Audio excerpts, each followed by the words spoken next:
Olá, doutor investidor, tudo bom? Para quem não me conhece, eu sou Michel Bavaresco, advogado tributarista, contador, administrador e planejador financeiro. Gente, com essa Selic lá em cima, 14,25% ao ano, você deve estar se perguntando: meu Deus, estamos agora em crise? Será que é um momento de derrota da economia ou um momento aí de boas oportunidades para quem souber aproveitar? Vamos falar um pouquinho sobre isso no vídeo de hoje. Vem comigo.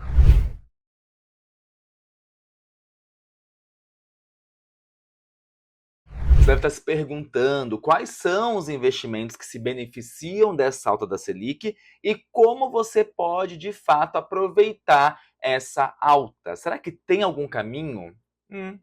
Acho que sim. Fica comigo até o final. Aproveita e dá um tapa no like. Aproveita este momento para você se inscrever aqui no canal. Isso é muito importante para mim. Gente, o vídeo aqui é gratuito para você. Eu me dedico, eu dou para você aqui o meu tempo e a única coisa que eu te peço de volta é dar um like. Curte o like. Se você não é inscrito no canal, por favor, considera se inscrever. Gente, agora vamos para uma questão conceitual. Eu acho importante a gente definir o que é taxa Selic. E se eu te perguntar, o que é taxa Selic? Você sabe me responder? Então eu vou te dizer, gente, taxa Selic é a mãe dos juros do Brasil. Essa taxa, ela é definida pelo Banco Central e ela funciona aí como um termômetro, tá? Ela serve para esquentar ou esfriar a economia de acordo com a inflação. O temido, ou melhor, a temida inflação.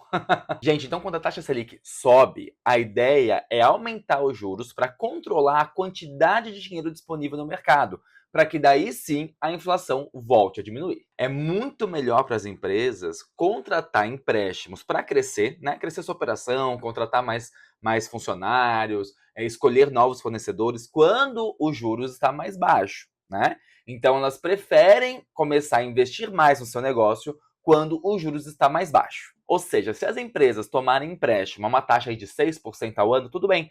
O problema é quando começa a tomar esses empréstimos com uma taxa de 10, 11, 12, 15% ao ano. Aí começa a ficar muito mais caro para elas. Ou seja, essa dívida vai crescer bastante. E é o que acontece no mundo real, né? As empresas dificilmente tiram dinheiro do próprio caixa para investir na operação, né? Geralmente elas tomam juros, tomam empréstimos, né? E esses empréstimos aí sim tem juros. Então, com a taxa Selic muito alta, mais caro ficam esses empréstimos para as empresas e elas então pisam o pé no freio, né? Então, menos pessoas elas contratam, menos filiais elas abrem, então a economia começa a descer um pouquinho, baixar um pouquinho, para que essa taxa de juros também acompanhe essa baixa.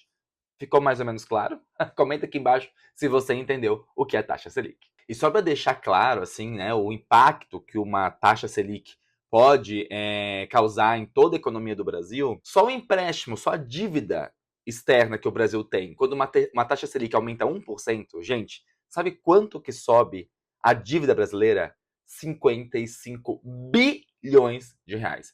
1% que a Selic aumenta cresce em 55 bilhões a dívida do Brasil. Ou seja, gente, uma Selic muito alta, ela desestimula o consumo e por isso esfria um pouco a nossa economia, né? Então, se você tem menos pessoas consumindo, os preços tendem a cair. A lei da oferta e da procura. Gente, isso tudo eu tô falando porque influencia com certeza na tua carteira de investimentos, né? Os teus investimentos em renda fixa, Tesouro Direto, LCI, LCA, eles aumentam porque eles estão atrelados à taxa Selic. Então, esses investimentos em renda fixa tendem a subir quando a Selic também sobe. Já na Bolsa de Valores acontece o contrário, né? Geralmente a Bolsa sofre um pouquinho mais porque os investidores tendem, né, a sair da Bolsa de Valores, que é um investimento em renda variável, buscando a segurança de uma renda fixa. Então, por isso que a Bolsa acaba sofrendo um pouquinho mais com a alta da Selic. Mas aí que está o quê? Estão as boas oportunidades.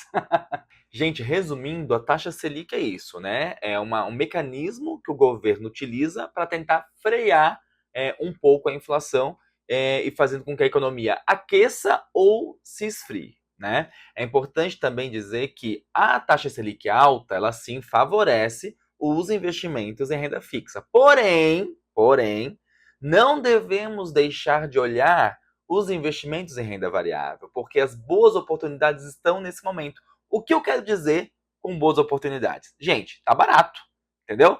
Comprar boas ações e bons fundos imobiliários está barato.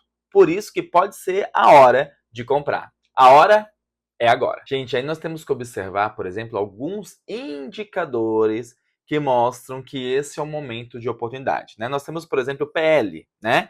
Que é o preço da ação frente ao lucro da empresa, né? Esse PL médio das ações das empresas listadas na Bolsa aqui do Brasil fica em torno de 10,5, 11% quase, tá? 10,5, 11%. Nós estamos com PL abaixo disso. Ou seja, nós precisamos de menos tempo para recuperar o investimento que a gente fez comprando as ações, só recebendo o lucro delas. Outro indicador também que a gente está usando bastante para verificar é o preço sobre o valor patrimonial, né?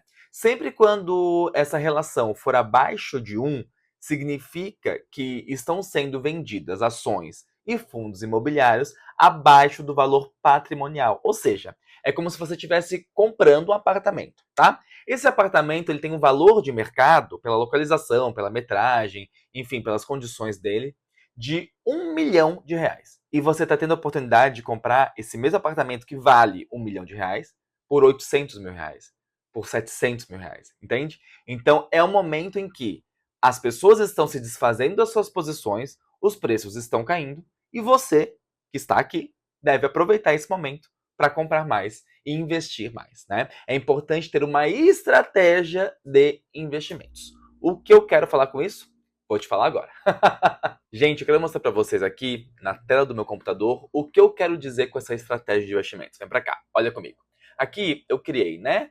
O 25% em cada classe de ativos. 25% em renda fixa, aqui no Tesouro Selic, 25% em ações. Aqui eu coloquei exemplos, tá? Só para fins didáticos, não é recomendação de investimentos. Aqui 25% em alguns fundos imobiliários e aqui 25% no exterior, tá? Então um patrimônio aí de R$ 10 mil teria 2.500 em cada um desses setores aqui. O que acontece? Com a Selic aumentando, com o valor das ações diminuindo, olha como fica desbalanceada a tua estratégia. Vamos supor que a Taesa aqui vá para R$ 700, Sanepar R$ 700 e o Banco do Brasil a R$ 700. Perceba, opa, R$ 700. Perceba que desbalanceou aqui, ó, tá vendo? Foi para 21 ponto alguma coisa, quase 22%. E aí é que a estratégia entra. Desbalanceou.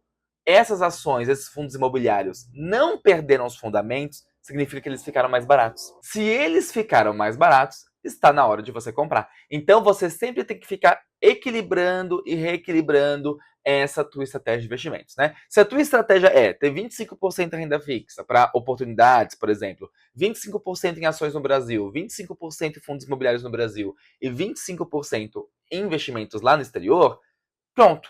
A cada vez que vai se desbalanceando, você sabe aonde investir. Ué, se a participação em fundos imobiliários diminuir na tua carteira, tá na hora então de investir mais em fundos imobiliários. Seria essa então a estratégia de investimentos. Gente, moral da história, você tem que ter uma estratégia de investimentos que faça sentido para você e sempre ficar de olho quando tiver o desequilíbrio natural dessa estratégia, você buscar o equilíbrio, né?